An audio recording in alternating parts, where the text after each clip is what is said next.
Hello there, you amazing viewers and subscribers, and welcome to a brand new Doctor Who ranking video. So in this video, I'm going to be ranking all of the David Tennant stories slash episodes from 2005 to 2010. As you can tell, to talk about the Tennant's Doctor era, I've actually got his sonic screwdriver. Yes, Tennant's sonic screwdriver. Now, David Tennant has 47 episodes and 36 stories in his run. So from 2005 to 2010, with 4 series and a lot of specials, Tennant has done quite a lot of episodes for the modern era.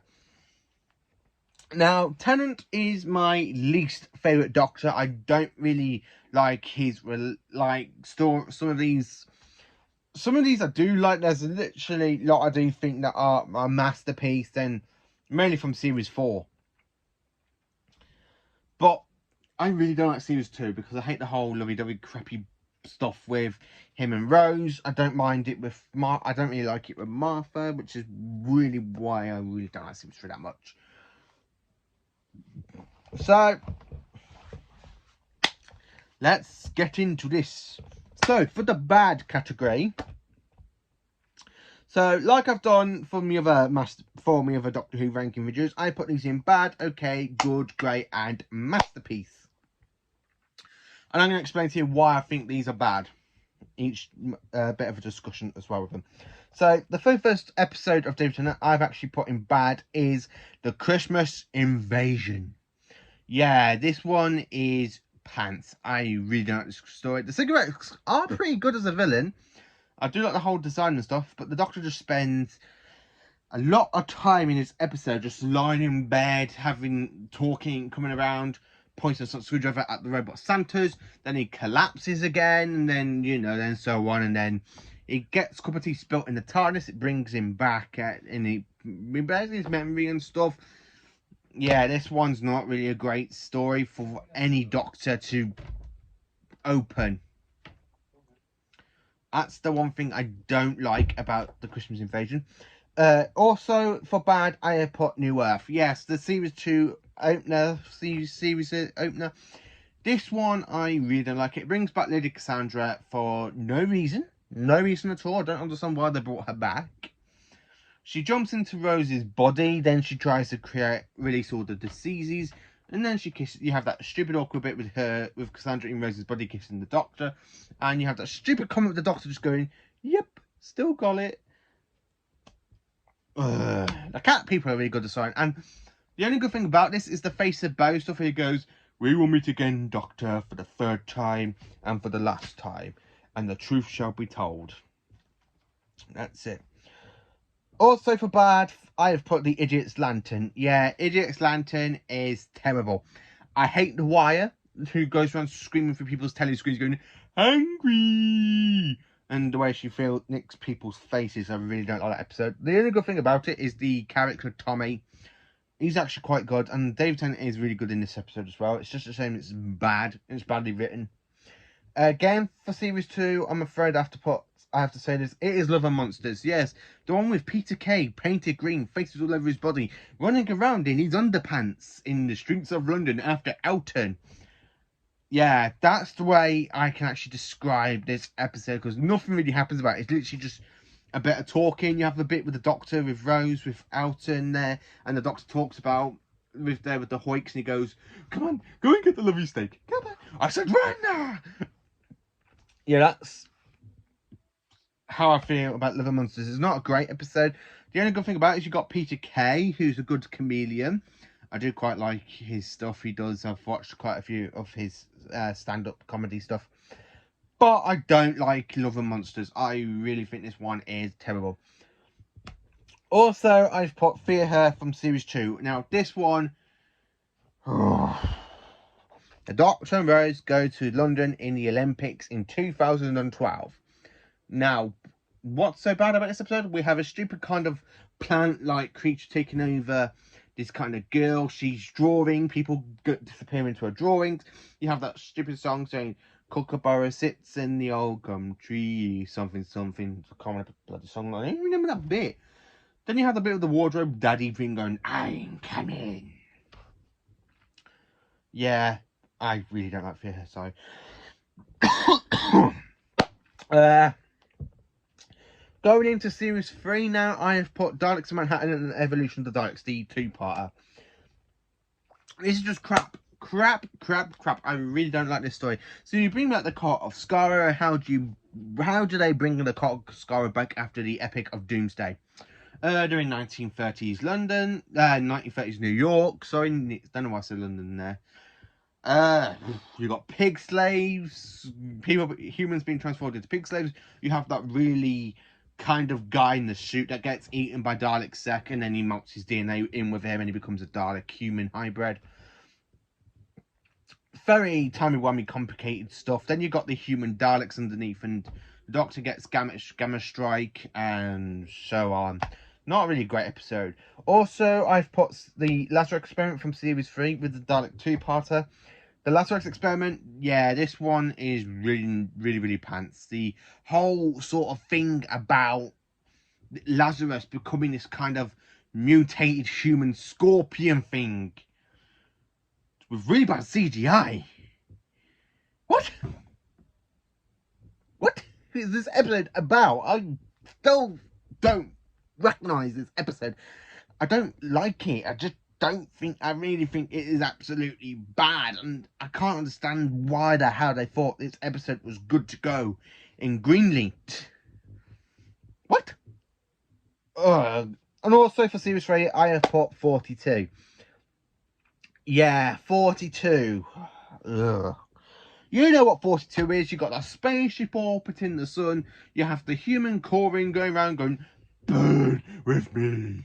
The Doctor gets possessed by the sun. Corin possesses a few people. He kills a few people. Then his wife ends up chucking her and himself into the sun anyway. So they're basically kind of burned to death. The sun is alive. Yeah. A bit stupid. Pointless. Not a great episode. Also, now into series 4, I have put Unicorn and the Wasp. Yeah, you know Unicorn and the Wasp. Agatha Christie, the big giant alien sort of wasp thing. The one with Lady Edison, something like that. The Colonel, something. Yeah, this one. What can I actually say about it? Not really good. Apart from the only good thing about it is when the Doctor gets poisoned and he's there acting like a maniac. That's the only good thing about it. For Series 4, I've also put Turn Left. Now, this one...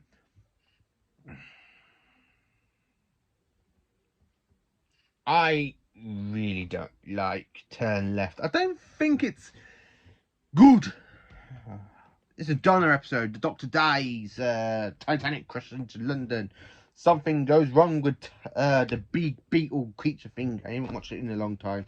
Yeah. And then, of course, I've also put The End of Time for bad. Because it's the end of time, it is bad. Worst regeneration episode of all time. What the hell were they thinking of giving the Master this sign of electricity power thrown out of his body and executing people? What the hell were they thinking? So that's bad. So, okay, I put Shakespeare Code and Last of the Time Lords for Series 3. Yeah, Shakespeare Code is okay. Not a great episode for me to enjoy. I do enjoy it a little bit, but not as much. I do like the Carrie Knights. I would like to see them come back at some point. Last of the Time Lords is the weaker part of the Master Trilogy. The only good thing about it is when the Doctor kind of begs him to regenerate and he goes, you know me so well, I refuse. Yeah, that one. Also, I've put The Next Doctor for okay. Yeah, you know, the one with David Morrissey, the whole cyber men going around Victorian London, building a big Cyber King factory sort of thing going on. Yeah, that's mainly okay. It's not good, but it's not bad. Not good, but okay. Yeah. Good, I have put Girl in the Fireplace. Now, this one I do kind of enjoy. I like the Clockwork Drawers. I like the Madame de Pompadour thing. Again, I don't like the kissy thing going on between the Doctor and Madame Pompadour. I don't even care for Rose's jealousy because I think she's just pathetic. In this one, I really don't like Rose in Series 2. I prefer more with Christopher Eccleston than I do with Tennant. Yeah. Also for good, I have put Smith and Jones for series 3. Now, I absolutely do like Smith and Jones. It's a good hospital episode. Very claustrophobic. Hospital gets teleported to the moon. You've got the Juju looking for the plasma 4. The plasma 4 is drinking the blood of Mr. Skinner. Martha runs in. You have the whole bit with the slabs and everything. Really quite good. I do like the bit with the sonic screwdriver, and the doctor just goes, "What happened to my sonic screwdriver? I love my sonic screwdriver." And she just goes, "Doctor," and he's like, throws it. That's the bit I like about that one. The Fires of Pompeii. I actually kind of do like the Fires of Pompeii. I think it's a good one, and it's the introduction story to Cornelius, who is played by the 12th Doctor, Peter Capaldi, and it's quite enjoyable, actually. I do like it. I like the Ponavilla. They're quite a good villain. I do wish they would return as well at some point. Then, of course, for good, I've put the Doctor's daughter. So the Doctor ends up on this kind of planet where you've got the humans and the half at war with each other. Martha gets stuck with the half. The Doctor and Donna get stuck with the humans. They get arrested. The Doctor has a daughter as well named Jenny from a machine. Very timey-wimey. Yeah. And then, of course, for good, I thought about this one. I rewatched this one last night after I did the ranking of Modern Who. And I have to say, Midnight is actually quite good. I do kind of like Midnight a little bit. Passengers on the Bus, very claustrophobe. It's a base under siege story going on. It's actually quite good, actually. I don't know why I didn't like it the first time. I don't know. Into the great category. Yes, the ones I think that are great. So I have put Teeth and Claw, which is a great one. A vampire. Let me just say that again. We have a big giant alien werewolf. We've got Queen Victoria running around. You've got the Torchwood Institute, the big Torchwood house, which basically sets up Torchwood. Really great stuff. Also for great, I've put Scorpion, the return of Sarah Jane Smith, the return of K9, which are two very classic companions, and they are really good, and that was a really good comeback for them. The Quillitanes, I absolutely love the Quillitanes, played by Anthony Head. I really think he should come back and play another villain. And then, of course, for great, I put Army, Ghosts, and Doomsday, which is a 2-part episode. I like it with the Simon coming through the void and basically trying to upgrade humans. Then you got the end of the sphere with the Cult of Skull coming out of it, and then you got this kind of war going on between the Daleks and the Cybermen. Rose gets stuck in a parallel universe. Yay! We got rid of Rose! Oh, sugar. She's back in series 4. Oh! That's it. Also, for great, I've put Gridlock. Now, I'll rewatch this one as well yesterday. I kind of watched Midnight and Gridlock on BBC iPlayer last night. Because I wanted to rewatch it so I can get it in my...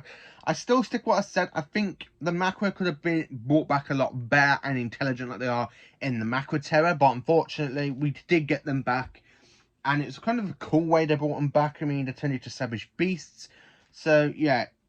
And then, of course, I've put Human Nature and the Family of Blood for another 2-part story. I love this one. You've got the Family of Blood that wants to do lives of a Time Lord. The Doctor hides away, turns himself into a human, into John Smith. He falls in love with this kind of matron or maid, something like that. And the Scarecrow goes to war. You have the whole Scarecrow army. It's absolutely a brilliant 2-part. I love the bit when the Doctor, when he literally gives him the fob watch, you think, no, he's giving the letter. He goes, where's he going? You tell me. He goes, oh, I think you've been tricked by AA. Oh, you know the one where, you know, the bit where he touches, goes, the one thing you should do, you should not let me touch all those buttons. But in fairness, because I'm nice, I will give you one of those. Ran. I do like that 2-parter. That's a great 2-parter. Also for great, I put Planet of the Ood.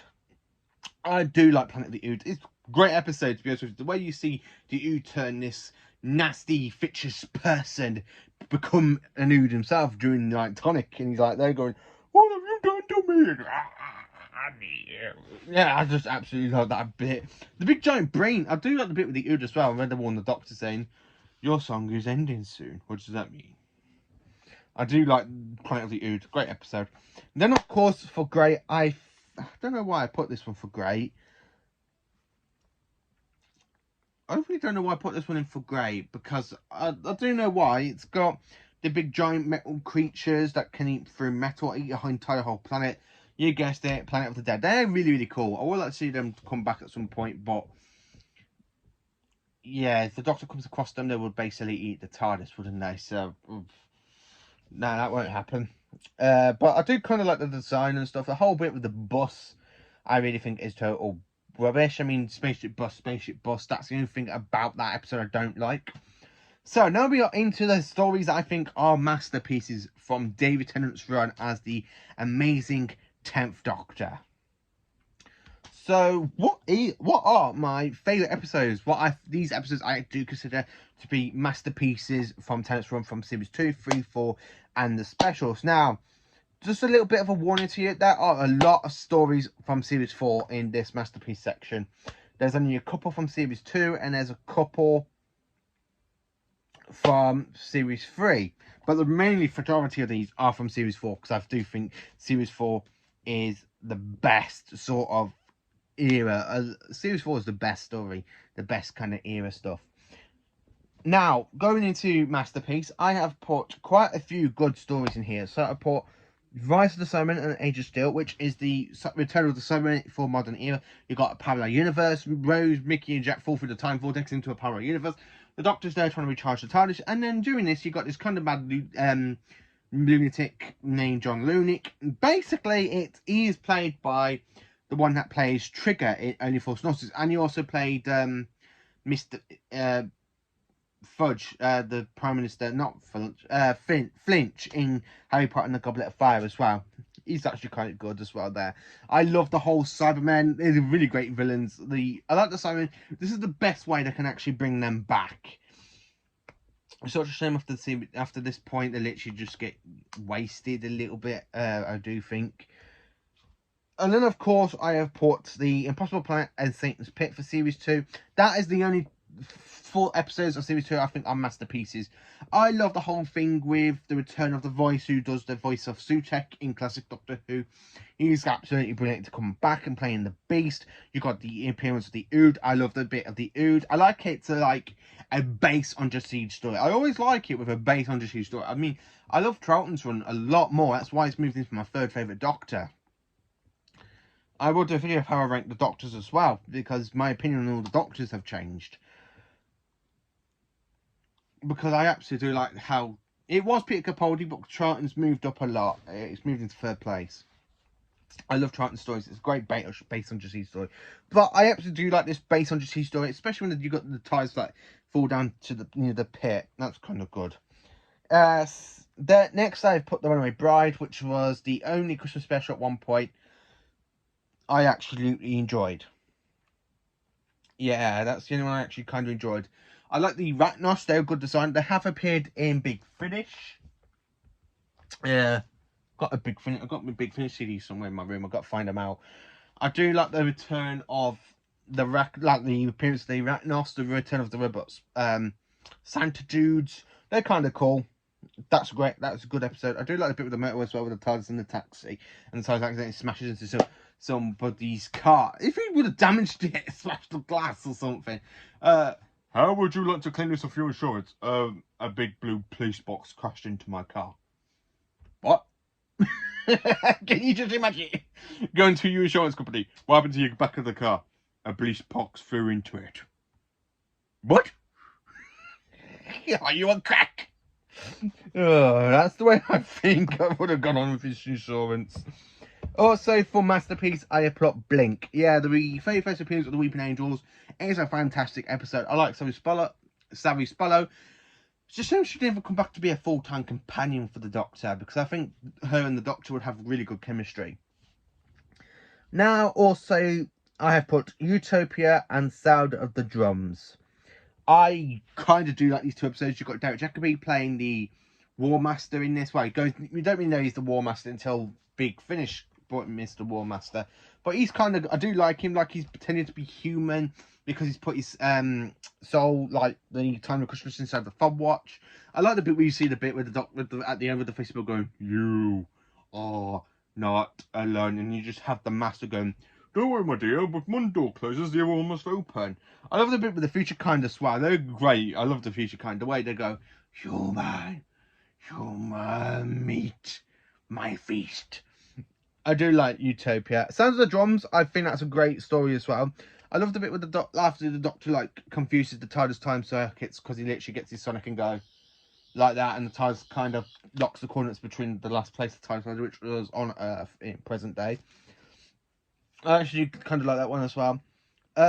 Next, I have put the Voyage of the Damned. Now, I've already done a review on Voyage of the Damned. This one I never really liked. I did used to have this one in the bad category, but I rewatched it again lately. I kind of like it for a bit. I mean, you got that wicked speech going, I'm the Doctor. I'm a Time Lord. I come from the planet Gallifrey, the Constellation Castorus. I'm 903 years old. I'm going to save your life and all 6 million people on the planet below. I just love that speech. The hosts are really good villains as well. I like the bit where they just take off the ear, like the angel bits, and he literally just uses like a frisbee and you just slice people open. That's kind of good. Next, I've put Partners in Crime for Masterpiece. I love Partners in Crime. It's a great way to bring Catherine Tate's character back. I like the adipose as well. I'm waving at fat. I like the bit with that woman where she's like, that Stacey, and she's like there talking, and then she goes, oh, and you just have a bit of fat, and you just go, like that.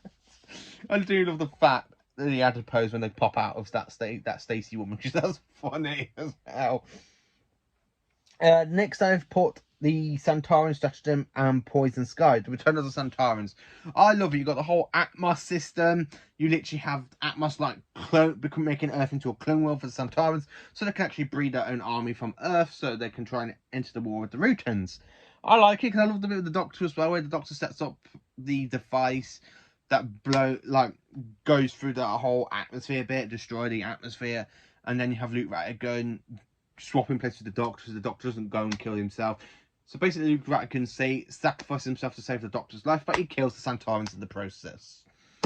Also, I have put Silence in the Library and Forest of the Dead, the River Song story with her. Well, technically, it's our first appearance of looking with River Song, so we can actually get to know her a little bit in this. But then we get to the next Doctor. We know a lot more, but we know that she already died with Tennant. So it's a bit, her timeline with the Doctor is very timey-wimey, complicated stuff. I do like the bit with the Fashion Arada as well, where the are statues and they can strip you alive, they eat your flesh and everything, and you just there screaming, going, "Hey, turn up the lights!" I just like the Fashion Arada of a great villain. Also, I've put the Stolen Earth and Journey's End. They're fantastic finale to Series 4. I love it. You got the return of Davros after 20 years, because this was actually broadcast in 2008, and Davros' last appearance was back in 1988, so it was 20 years of Davros' return.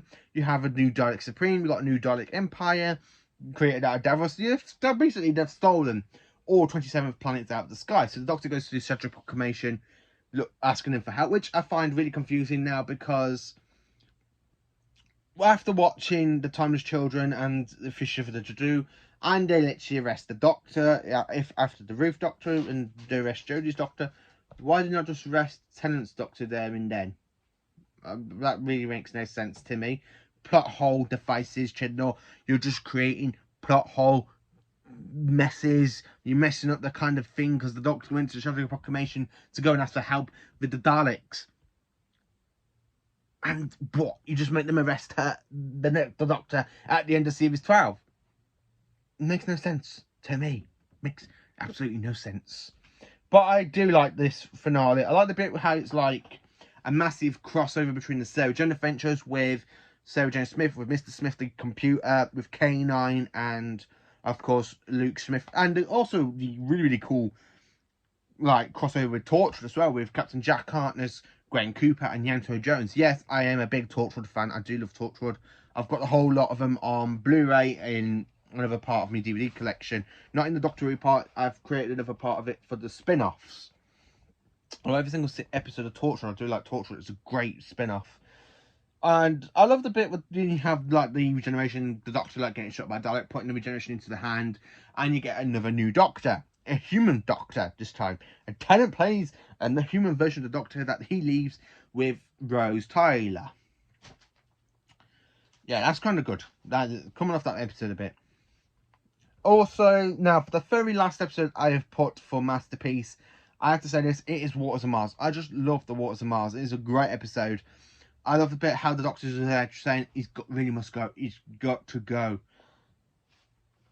And anyway, the flood takes over the people. They're going over the base. You got the flood like pouring over them. I actually do like the story. I mean that bit with the Doctor going, "The Time Lord Victorious is mine." And I love the bit how Adelaide Brooks like kills herself to try and prove that the Doctor is wrong for interfering in a fixed point in time. And then you have that bit with the Doctor collects of the TARDIS with the Ood calling him, and he goes, "I've gone too far." I really like how the Doctor recognises he's gone too far. Also, I'm going to do a few honourable mentions of the 10th Doctor, because the 10th Doctor basically goes to somewhere. I think it's after the Waters of Mars. I believe it's like after, because in the Waters of Mars, he's like in Waters of Mars, Tennant is wearing his blue suit, but when you see him in the Sarah Jane Adventures in Series 3 for the Wedding of Sarah Jane, he's also wearing the blue suit. So I don't know if it's before Waters of Mars or after Waters of Mars. I think it's somewhere in that time period. Somewhere in that time period, because I do think, because I think Tennant went to go and help Sarah Jane so at some point, because it's the only time we actually see the honourable mention for the Doctor to appear in another spin-off version. I do kind of like, and that's in a masterpiece bit as well. I might do how I rank the episodes of the Sarah Jane Adventures as well.